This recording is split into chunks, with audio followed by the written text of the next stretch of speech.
नमस्कार, आप देख रहे हैं सत्ता की परख। यूपी में दलित वोट बैंक को लेकर घमासान मचा हुआ है, जहां बसपा अपने पुराने संघर्ष के दिनों को याद करते हुए अपने कार्यकर्ताओं में पूरा जोश भरने के लिए हर कदम को सोच समझकर उठा रही है। लोकसभा चुनाव में बसपा के गिरते ग्राफ को लेकर बसपा प्रमुख खासी चिंतित है।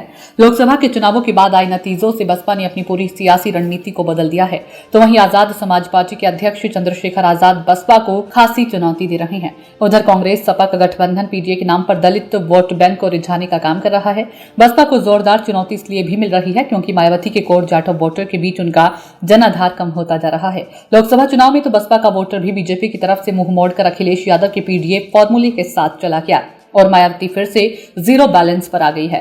बसपा ने लोकसभा चुनावों में पूरे दमखम से चुनाव में भागीदारी की और उसके बाद यह तोहमत भी झेली कि बसपा तो बीजेपी की मददगार बन गई है। लोगों के मन में ये धारणा बनने देने को बसपा सुप्रीमो मायावती ने रोकने की कोशिश भी नहीं की और बहुत सारी सीटों पर ऐसे उम्मीदवार उतारे जिसकी वजह से सीधे सीधे बीजेपी को मदद भी मिली। सबसे बड़ी मिसाल तो 2022 के यूपी विधानसभा चुनाव के बाद आजमगढ़ उपचुनाव है। 2019 के चुनाव में अखिलेश यादव से शिकस्त पाने वाले दिनेश लाल यादव निरहुआ ने उपचुनाव में सपा उम्मीदवार धर्मेंद्र यादव को तो हरा दिया था, लेकिन 2024 में गुड्डू जमाली के मैदान में न होने से मैदान छोड़कर ही भागना पड़ा। इनके साथ ही इंडिया गठबंधन अंतिम सांस तक बसपा को गठबंधन में शामिल करने की राह देखता रहा। जब बसपा सुप्रीमो ने इंडिया गठबंधन के लिए दरवाजे ही बंद कर दिए तो उन पर बीजेपी से अंदरूनी गठबंधन के आरोप लगाए जाने लगे। मायावती पूरे दलित समाज की एक छात्र नेता थी, लेकिन गुजरते वक्त के साथ सिर्फ उनकी अपनी बिरादरी जाटव के ही लोग साथ रह गए। चंद्रशेखर आजाद जाटव वोटर के भरोसे ही आगे बढ़ रहे हैं, लेकिन कोशिश तो जल्द से जल्द पूरे दलित समाज का सपोर्ट हासिल करने की है। लेकिन तमाम संसाधनों के बावजूद मायावती का चंद्रशेखर से मुकाबला मुश्किल होता जा रहा है, क्योंकि चंद्रशेखर उन मुद्दों पर ही लोगों की उम्मीद बन रहे हैं जिन पर मायावती अरसे से निराश करती आ रही है। वहीं चंद्रशेखर आजाद ने कहा कि हम चुनावी लड़ाई लड़ेंगे ताकि संसद में गरीबों और दलितों की आवाज बन सके। लोगों के निडर और ना डरने वाला नेता चाहिए।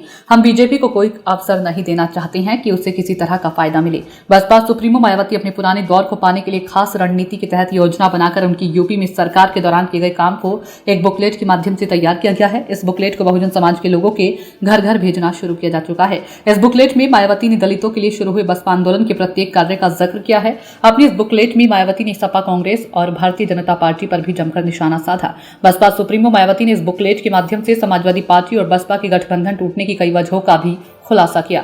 मायावती ने कहा कि सपा के मुखिया अखिलेश यादव ने उनका और उनके नेताओं का फोन तक उठाना बंद कर दिया था।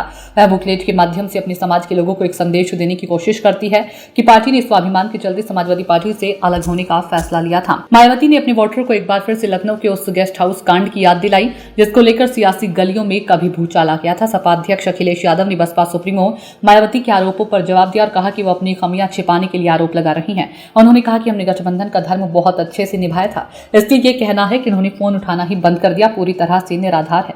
अखिलेश यादव ने कहा कि जिस समय गठबंधन टूटा मैं आजमगढ़ में था, मंच पर बसपा के नेता थे। मैंने उनसे पूछा कि क्या गठबंधन क्यों तोड़ा, मैं मीडिया को क्या जवाब दूंगा। अब वो अपनी कमियां छिपाने के लिए आरोप लगा रही हैं।